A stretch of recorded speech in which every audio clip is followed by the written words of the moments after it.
Hello, everyone, and welcome back to Season 3 of the Fanfiction Tapes. I'm your host today, Maya, pronouns she, her, and today I'm joined by... That guy with the he, him pronouns, Dylan. Barry, that guy with the he, him pronouns who watches that site collapsed.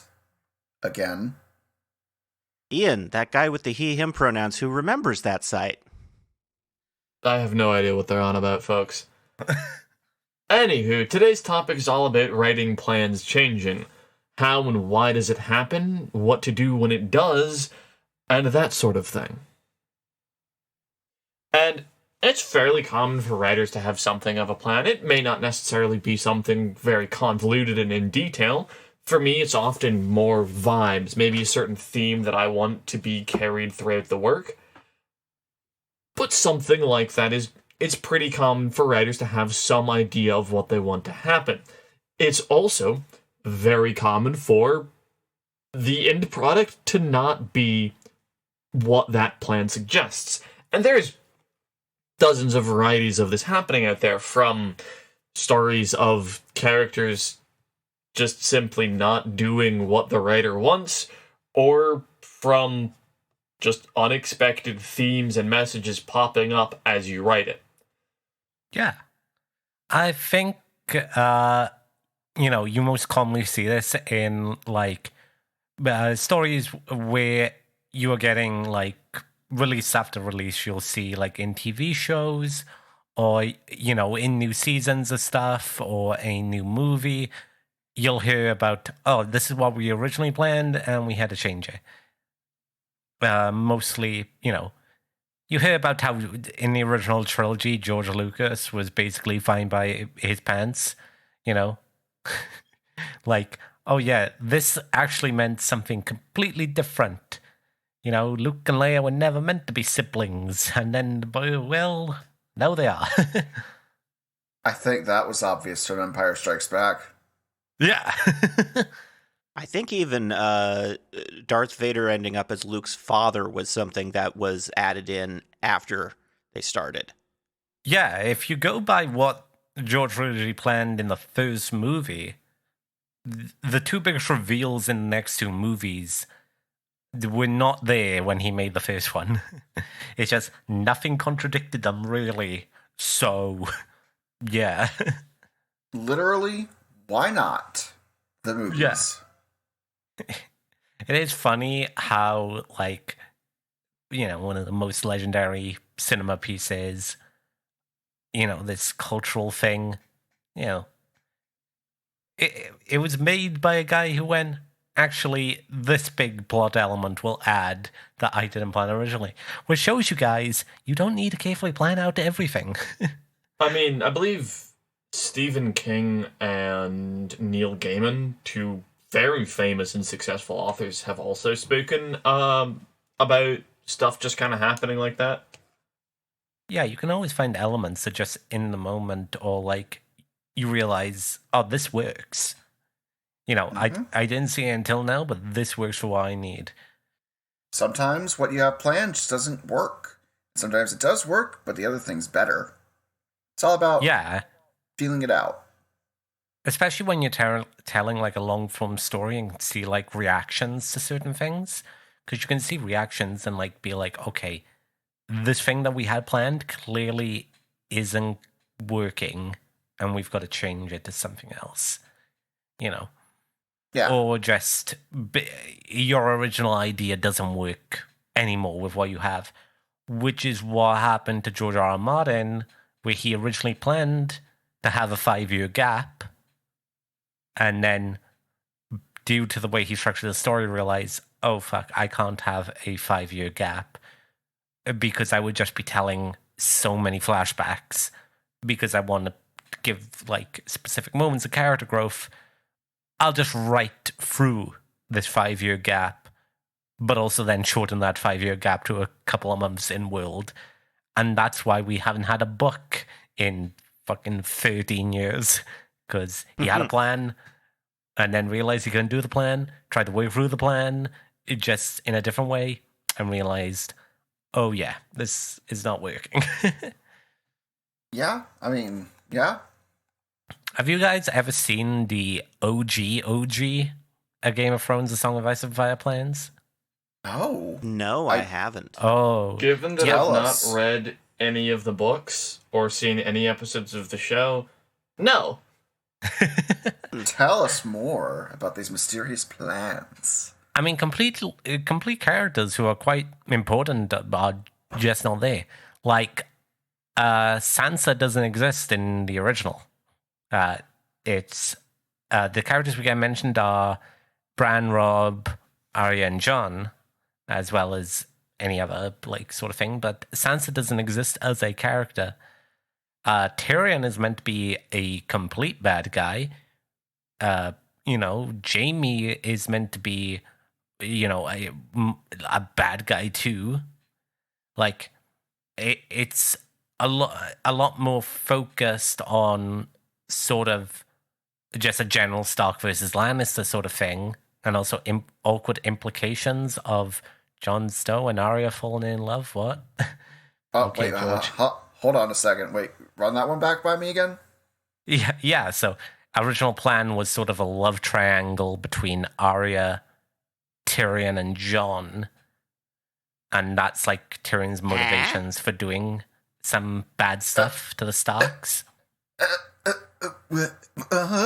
Which makes sense when you look at the bones of it and see that in the actual story we do get, Tyrion does marry a Stark daughter.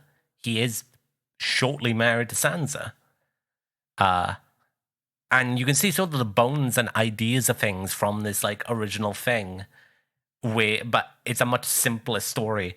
And that's when we talk about planning then, and we talk about the different styles. You get someone like Stephen King, who kind of just goes very fast through his work.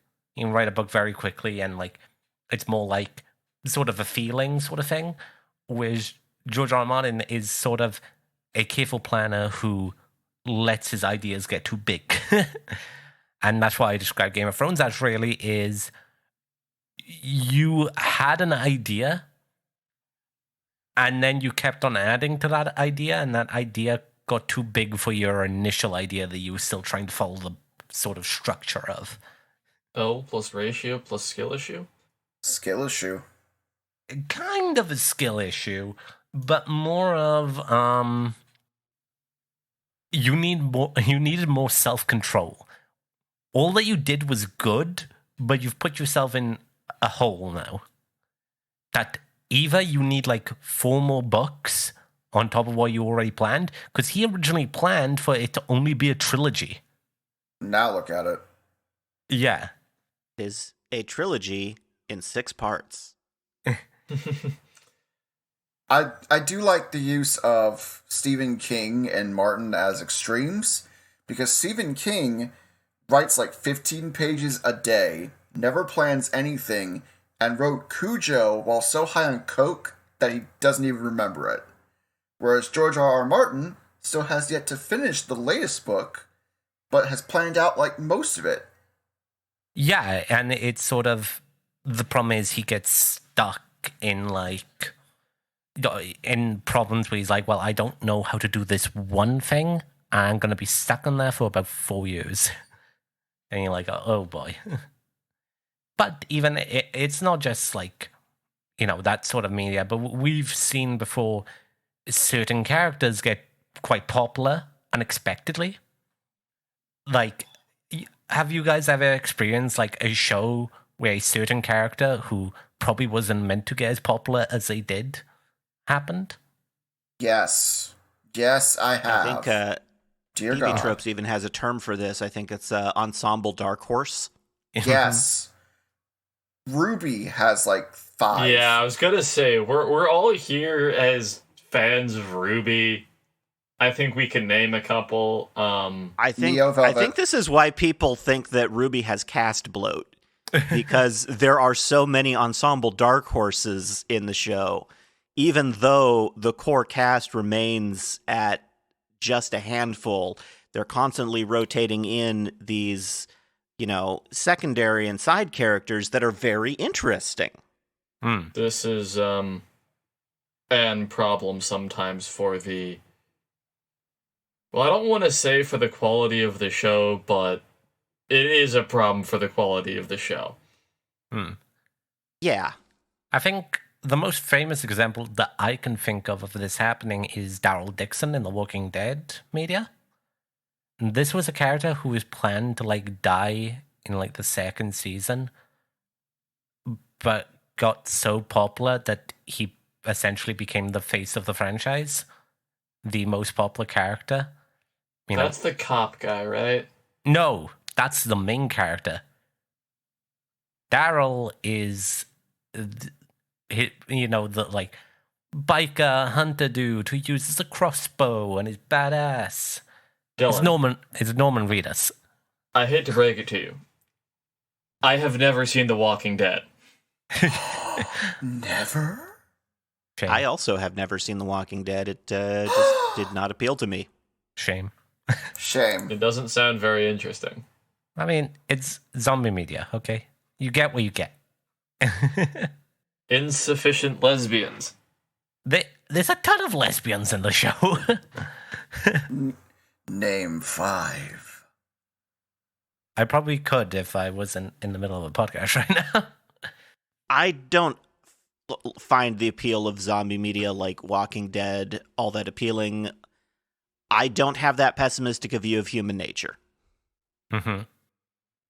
Human society would not collapse like that. Luckily for you, I have a wonderful zombie media that does not depict humanity as a constant Ouroboros of suffering. It's called Left 4 Dead 2, and I have 1,500 mods for it. It's not exaggeration. I've checked. Have you guys ever heard like an original plan for like a piece of media you were interested in and thought that I'm glad we avoided that, or I so wish that could have been it? Like, have you ever heard something like that? Yes. Yes, I have. Mm-hmm. It's definitely happened to me a few times, because I would hear about early plans and I'd be like, yes, I want that. Then I'd hear about other early plans and I'd be like, if that happened, this would not be as beloved as it is, and I know that for a fact. Mm-hmm. Like, Persona 5, you can find its early plans on TV tropes, and like half of them are, please God, I wish this was in it, and the other half are, I'm surprised the game got this popular in the alternate timeline where these happened. Like, some of this gets dire. What about you, Ian, Maya? So, you can get your hands on The Way of Kings Prime, which is Brandon Sanderson's original draft for the first book of the Stormlight Archives, and apparently it is a very, very different story. Mm-hmm. I don't know many details about it. I'm not sure whether I want to read it myself. From what I've heard, it's not exactly bad, but it's a little... I mean, it's Brandon Sanderson. Flat. His worst material is never bad. Like, I've read nearly everything he's written, and even his stuff that is his absolute weakest, I wouldn't call it bad. It's still a good book, but compared to some of his other stuff, his weaker stuff is, weak. Like, Elantris is one where I'm usually like, it doesn't matter too much if you don't read it, because for most of Cosmere, the stuff in Elantris doesn't feature, and, it's not as good as his later work. Yeah, there's like a few details that come up in later books that you can do the Leonardo DiCaprio pointing meme if you know about Elantrians. Yeah, and that's honestly one of the cool things about Sanderson is he's grown a lot as a writer, and his plans have changed. A different mention of plans changing is the Mistborn Era 2 books were originally supposed to be like a novella. Right. And not a 4-book series of their own that actually is now a pretty central pillar to the Cosmere. Actually, I saw the post from Sanderson himself talking about this where, like, yeah, he was just, like, kind of dicking around and having a bit of fun with the characters in Alloy of Law. And so he ended up putting out a fairly weak work at a very pivotal point in the series. Anywho. But yeah, it is interesting when you do hear early plans, like sort of production notes or ideas that were originally and never came to fold. Like, over the years, I've heard so many things related to like sort of Power Rangers original plans and stuff like that. Because many people who worked on the show were quite open, about stuff. And isn't that like sort of it's weird when you hear that certain productions are very tight-lipped on that sort of thing. Like, apparently there's a very strong hold on Disney sitcom original ideas. Like, those people are not allowed to say anything about sort of what they originally planned and whatever, which is very surprising. Honestly, I think talking about how your work has changed over time is interesting. I have a couple works where it's very different from the original shape of what I set out to do, and I enjoy talking about how it shifted. There's a couple works where, like, it wasn't even a conscientious choice to make the change. It just, I woke up one day and I realized that I was not where I had started. This happens to me a lot because I tend to just wing it a lot when I'm writing. So I will create characters and scenarios and then just kind of let it vibe from there. And I think that kind of speaks a lot to the mentality of why these things happen. Because characters may not have agency outside of us, but we can go, well, no, they wouldn't do this. They wouldn't make this choice. They wouldn't even go here. This one shouldn't even be in this country. But we'll get to that one. And it's like, as you do that and as you build on your ideas, things just sort of shift. And by the time you realize it, a different scene has happened and you're like, I prefer this. This is better than my first idea. Yeah, for me, something that's happened is I have a collaborative work that I'm working on. I don't necessarily want to commit too much to it to the public record yet. Where there was kind of always a bit of perhaps unconscious working in of themes about fascism. And neither I don't think this was the case. I could be wrong. Neither I or the person I'm working with kind of really realized that this was the case, and then just one day when talking about it, one of us said explicitly fascism, and we were like, yep, that's where it is. And that's kind of a plan shift. It's a little different because it's less, it's less harsh of a shift, and it's more of a more just kind of like realizing the slow erosion of a riverbank. Yeah, like realizing where you've already changed and then just committing to it. It is crazy though when you do find those works and you see these authors who are like, oh yeah, no, I planned all of this, and you're like, you planned like this 35 and more light novel from the beginning? You planned individual chapters around when they would happen? You're crazy. That sounds like alien behavior. Yeah. But it's sort of like you do get people like that. Like, certain people are like, the story gets a little bit away from what they originally intended at like a certain point, but they can get back on the track. It's like, you get people like that, or you get people who are like, I'm just going as I feel. I have general ideas, but for the vast majority, I'm just trying to move closer towards an idea. when you find people who are like, I've meticulously planned each movement here to get to a bunch of like checkpoints, you're like, wow, that's wild. Wow, it's impressive you planned out this much. But have you considered writing? But it takes like a real like discipline and dedication to be like that thorough and be like, nope, I will not deviate. I will hit these checkpoints and just reach to each place. And this is what happens in between. Yep. Meanwhile, I have ADHD. Yeah, I'm kind of much the same, Barry. Of I've got a vibe, I want this to be about like this theme, or I want to like have a motif of featuring exercises that I'm fairly familiar with, because then I can write about that. Yeah.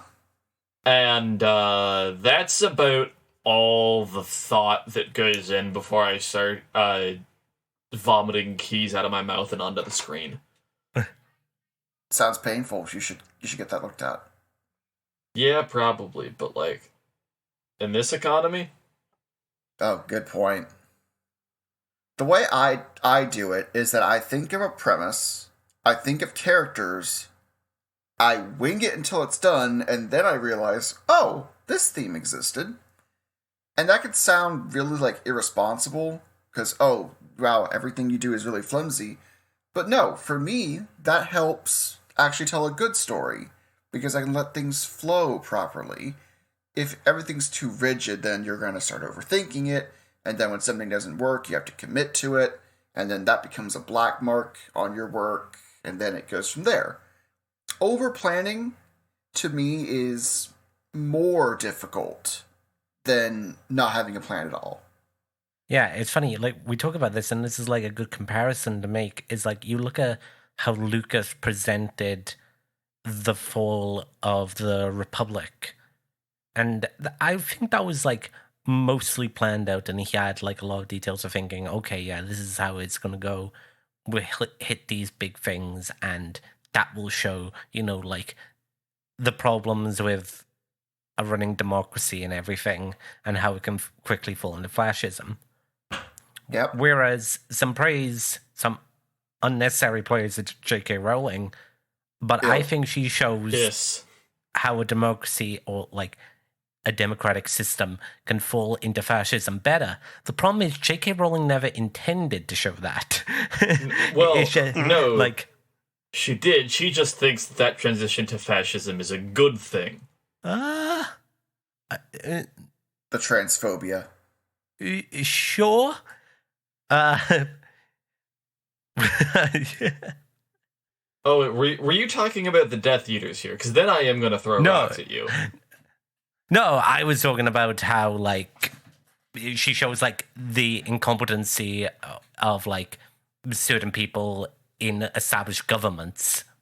Like, the government before the Death Eaters, the Ministry of Magic before, and how, they had members infiltrate, and the establishment covered up their ears and were like, no, there's no problem here. Nothing's wrong. We're presenting a strong hand. Oh, this does not exist.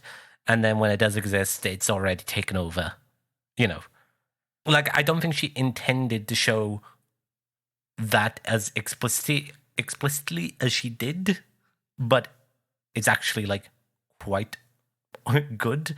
The problem is she then gives, like, the answer to that for her was, and what do we do to solve this issue? We change nothing. This is your reminder that Harry becomes a cop. This is your reminder that you should not support the racism wizards.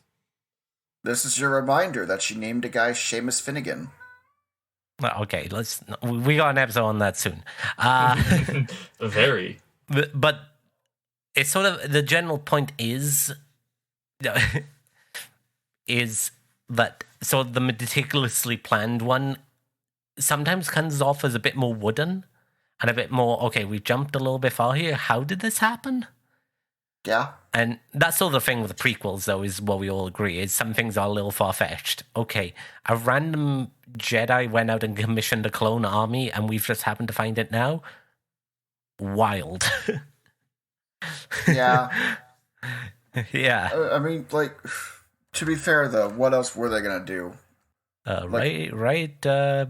Better story. Hey, I grew up with that movie, all right? You don't need to rub it in. I also did. Oh, well then, I'm dumb. I'm not Ian over there.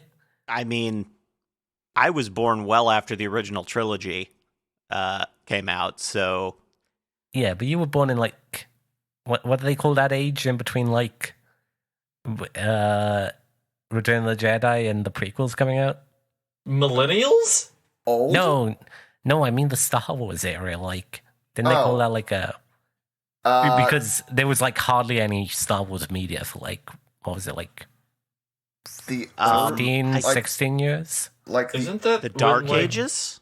Early? I think it's actually something like that, Ian.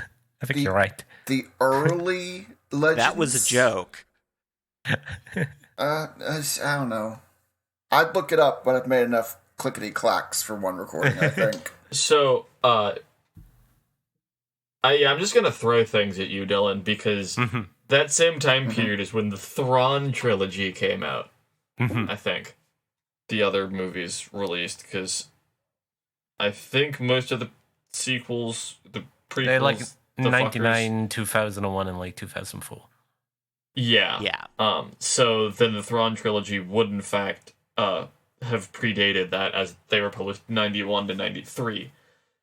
Yeah. So some of the best Star Wars content, period, was published in that time. There was actually a lot, I think, out then. Yeah, and that's sort of the point, is like Star Wars continued, but through mediums like that, rather than big, expensive movies. Yeah, the early Legends period, before we had Knights of the Old Republic, or Force Unleashed, or... Clone Wars. The Clone Wars. We know a guy who says it's bad. He is dumb. Yeah. There's a 2003 Clone Wars. That one was really good. We are tangenting quite a bit from our intended topic, but it's all good. But hey, what do you know? Plans change. Yeah. I mean, damn it! You beat me to it! I mean, getting on this topic is like a little bit, like, I just want to stand on my soapbox and say, for all like the crapping on like Legends, I kind of do, where it's like, for a modern audience, it doesn't work. And by a modern audience, I mean like, certain, like, general audiences don't care about a lot of that stuff. I still rather that over like the commercialization of Star Wars that's happened since Disney bought it, when it's like, oh, we gotta have like a big budget Star Wars TV show or movie every 10 seconds. Yeah, I will say, some of the new Star Wars lore and media and directions have been good, but it feels like they're trying too hard to push it back into mainstream. And I would prefer if they slowed down and just try to focus on the art. But it's Disney, so that's a shitpost and a half. Hey, at least they're not Sony. Oh god, don't. I have found 2 threads of all the crazy shit that's happened to market Madam Web. 2 threads. Okay, we are getting quite off topic. The plan changed. You beat me to the joke. Damn it. I wanted to ask you before we go on, Maya, has there ever been a plan you heard of or something that changed in like something you liked? Well, I mentioned the Cosmere earlier. There's some stuff where I've heard rumors of that, but there's nothing I can really verify or say with confidence. Mm-hmm. Because the Raiders have been vague as shit. Gravity Falls, actually. I'm going to bring this up. This is kind of related to plans changing, is especially with stuff where part of the draw is figuring out what's going on. It's not uncommon for when the audience starts to figure out what's going on, if they're doing so before when they're supposed to, it's not uncommon for writers to just kind of panic and change what's going on. See Lost. See Westworld. See Five Nights at Freddy's. Anywho, so rather than commit any of those egregious mistakes, which, by the way, this is one of the cases where I will say you should never change your plans necessarily. It is a bad reason. Yes, that is a bad reason to change your plans, because it's rewarding for an audience to have gone, see, look, I fucking knew it. Yeah, like, it's better to lay the groundwork to a plot twist or major event happening and people to guess that and go, oh, I hope this happened, rather than giving something they didn't want. However, it can be bad for engagement if the audience figures things out too far in advance compared to when you want to actually reveal things, which brings us back to Gravity Falls. Yes, and what Alex Hirsch did, which when the audience of the show, which had caught on beyond like the intended age group and the intended size, so the vast human thinking machine that is the internet started putting together one too many puzzle pieces. And the cast and crew were panicking because the fuck are you gonna do about it? Change your plans? No, that's cringe, as aforementioned. So instead of doing that, they created a false leak and sold it a little bit by vague posting about it on Twitter before deleting the vague post to, make it look believable. I know the incident you're talking about. I've seen that image. It's the funniest shit I've ever seen a studio do for a mystery.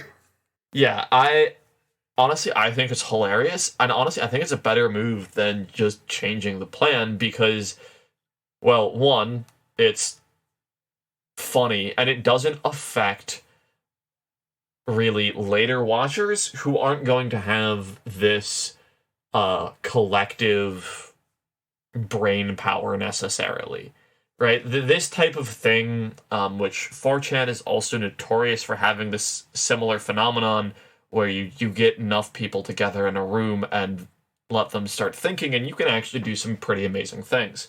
Infinite monkeys, etc. Yes. That's exactly it. And you don't get infinite monkeys when you're watching a show 10 years later, like I did with Gravity Falls. While I was actually the target audience at the time it was airing, and I did catch sparse episodes, I never really watched it regularly. And because the writers chose not to change their plans then and just with the audience, I got the full experience of, oh shit, this is what the twist is, without it being undermined. Because when you are foreshadowing and building up to a certain way, to a certain reveal, if you change that, it just feels cheap. It's not as enjoyable as if all the elements are there. We've talked about this before on the show, but foreshadowing, some people should figure out foreshadowing. That's something that I think you should, as a writer, just kind of learn to live with. And that way you can make a better end story because, well, okay, I don't have to worry about being smarter than the entire f***ing world, but maybe I can pull the wool over a couple people's eyes. They go, whoa, I'm so shocked. Other people go, ha, I f***ing knew it, because I f***ing knew it. That is a great feeling. It is very, very fun to be able to start putting the pieces together. It's rewarding your audience for engaging with your piece of media. And that's also a lot better than giving them something crap that you had to make up on the spot. Yeah, that's one of the reasons I don't like that kind of pivot aside from it being just bad writing, is that it just makes your audience seem stupid in hindsight. Like, oh, you thought you figured it out? Well, we changed it. Like, they put their brain power together to create a conclusion, and because it wasn't what you wanted them to, you change it? That's either going to make your audience look stupid, or it's going to make you look stupid. And only one of those things can be true. So which is it? Still trying to think of an example of that. But yeah, whenever I do hear about a writer or someone involved in like some sort of narrative doing that, I think you are so dumb. Come on, just get over your ego about wanting to surprise everyone. Yeah, I mean, if all you want to do is subvert expectations, Game of Thrones Season 8. No, Game of Thrones Season 8 wasn't about even hitting things that we expected. It was just, it shit. No. What I mean is that they did what they did to subvert expectations. The only thing that really falls into that is like Arya being the one to kill the Night King, which, yes, is like dumb. You should have just let the person who narratively makes sense do it. Yeah. Instead of, oh, we can kind of put, together a reason with Play-Doh. We can kind of make up a reason if we make it out of clay and then cook it. Imagine a suit tugging at his collar.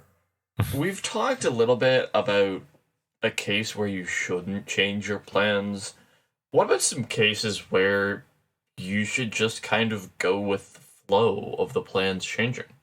Well, I've already mentioned one, because it would make your story better sometimes.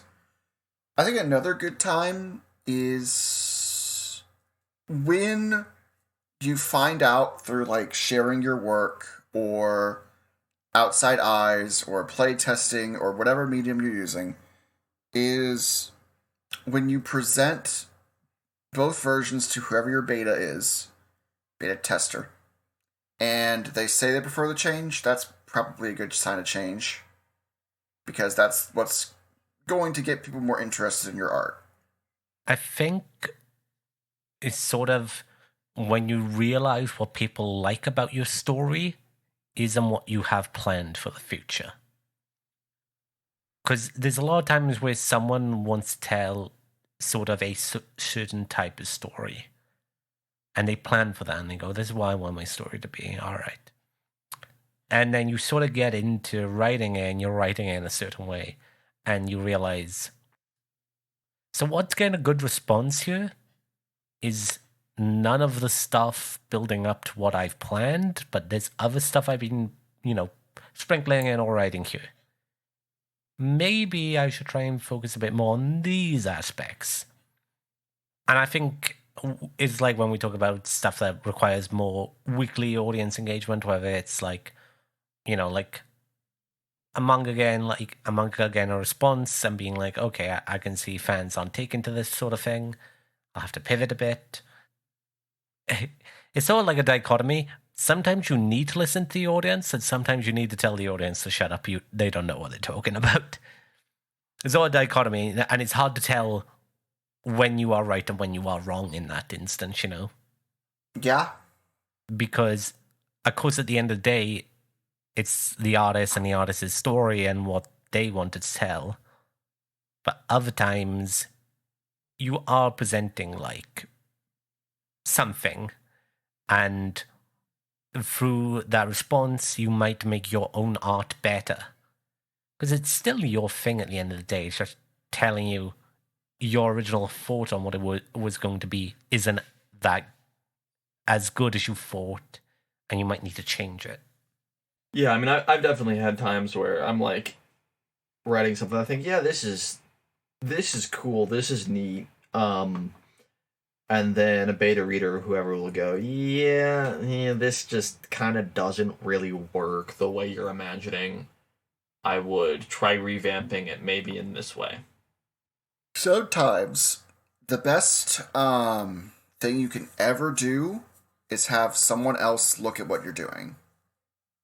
That outside perspective is always going to find something you can improve. It's always going to find something you missed. and it's going to help make whatever you're doing better. Whether that be changing something, or even just coming up with something new to try, like creating a new change, reinforcing it, that sort of thing. It's always nice to have someone else in your corner to help you with whatever you're doing. And if you can't, for whatever reason, bring in a real person, there's always rubber duck debugging. Oh, the best kind of debugging. This is a term from programming where when you're trying to figure out what's going wrong in your code, you try and explain it to a handy rubber duck that you keep nearby. Or replace rubber duck with whatever inanimate object you're imbuing with personality. It is a surprisingly good technique for, figuring out where you're screwing up, because it forces you to sort of put yourself into a different headspace for looking at what you're working on. Yeah. I swear by rubber ducky debugging as a programmer. I actually have a rubber ducky on my desk. Although I don't usually use a rubber ducky for it, I usually find the nearest human and word vomit at them. Word vomit's always fun. Regular vomit, not as fun. Blood vomit, that's even worse. I haven't done that yet. Plenty of time left. You got a long life ahead of you. I mean, who knows? We got like, I don't know, 10 or 15 more minutes left of this podcast. Let's see before the end of this. So, I am a little surprised that we've gotten this far into talking about plans changing in stories with so many of us who play D&D and even oh crap! I was going to bring that up. I was going to bring that up. I have an IRL game now, and congratulations. Thank you. It's played at our local library. That's not the point. Nice. I have a character I play at the table. He is a Silver Dragonborn warlock, and he has shifted in ways I didn't even expect, which is a really good way to think about that. Like, I know your examples about DMs and their plans changing, but like, even as a player, like, as you play and as you progress, your experiences change what you thought your character was going to be about. Like, I thought my character was just going to be this studious warlock type, and then 2 wild magic surges later, and he is an egomaniacal god power seeker. And, like, I didn't expect any of that. And it's been awesome. Yeah, I think we kind of ended up killing one of Dylan's games by, as a group, just refusing to commit to any plans. Oh. Oops. Remember the Wildmount game, Dylan? The problem with that was I made like 3 or 4 plans of like, okay, this is the direction they could go here. I can see they could go this way. It would take them this long to get to here, or this long to get to here. Okay, and these are sort of the ideas. Okay. They wanted to go to like the least developed place on the continent, not only in civilization, but also lore presented within the campaign guide itself. And I was like, and that is also one of the longest possible journeys. And it's very difficult to write just journeys in D&D. Because you got to keep on thinking of stuff to keep them entertained, or just like sort of fast travel and be like, here we are. The greatest pastime in D&D is screwing with the dungeon master. Well, they didn't go in with like the idea. It was just all the players decided between themselves a poor idea. Which is also a favorite pastime of D&D players. Yeah. Like, yeah. I have, I've, in the past, I had plans for, like, D&D characters. I had plans as a DM. I cut out whole arcs, stuff I had originally planned because I just wasn't feeling that aspect anymore. I wanted to do something else. And when it comes to plans changing in D&D, it can sometimes be very difficult to deal with. I definitely found that when we played in a campaign, me and Maya, that due to how the story went, it didn't even sort of allow me to fulfill my character arc within the main story, which was a little disappointing. But it really does show how, you do have to be in like constant communication with your DM about how you're feeling, what you liked, and everything. And you can bug the DM a little bit. You can do that. Don't worry about it. No matter which side of the table you're on, D&D is always about plans changing. That's how collaborative storytelling really works, is that you go in with a plan, and the other guys decide, we're not going to do that plan, and then you're suddenly traveling on the road with a dragon that you smuggled. Yeah, I mean, as a DM, I don't really commit much to plans beyond specifically what I'm preparing for the next session for the players to do. I'll be like, okay, I'll have these hooks I want to dangle in front of the players. I don't necessarily know which one of the hooks the players are going to take, and they could all lead to wildly different plots. And that's why you leave a notice board in every town. Basically, yeah, that's part of what I've ended up doing, is having a notice board or something similar, or having NPCs go, hey, I have a problem, and I have something you want. If you just turn every town into a town from Oblivion, they'll always have something to do. I say that because a lot of characters in Oblivion will just walk up to you, exposit about what kind of problem they're dealing with, and then you just go, yeah, okay, I'll do that. It's not dissimilar to that, although usually the players will end up approaching, at least for me, I'll have it set up such that the players head to an area because they want something, the NPC has it, and then wants them to do something for them, so they don't have to do it themselves, basically. The best way is to make an interesting character who they want to talk to and want to help. It's like, oh yeah, but I don't really care about the stonemason. But if that stonemason is a disaster bisexual woman with purple hair, now I want to talk to them. You had me at, or perhaps you had me at every single adjective there. Or perhaps the party is stranded in a desert and then a friendly copper dragon shows up and offers them a ride home if they'll help out with evil blue dragon who's trying to muzzle in on their territory. Or, best of both worlds, they're stranded in the desert and a disaster bisexual woman with purple hair turns up to try and recruit their help against the blue dragon. And it turns out she's secretly a dragon in disguise. Yes. Of course. Yes. Yes! Dylan, when are we doing that one shot? I'll check my calendar. Dibs on playing the bard. Dibs on playing the other bard. We'll play bass. I'll play bass. Dibs on the explosives. That's not unusual for you. Maya and explosives scares me more than heights and... No, actually, I have a terrible fear of heights. For all my reputation, I actually haven't cast the spell Fireball very often. Really? But the one time I have, I've cast it on self. Yeah, I expected that. Intentionally. Oh. Yep. No, actually, I expected that part too. Yep.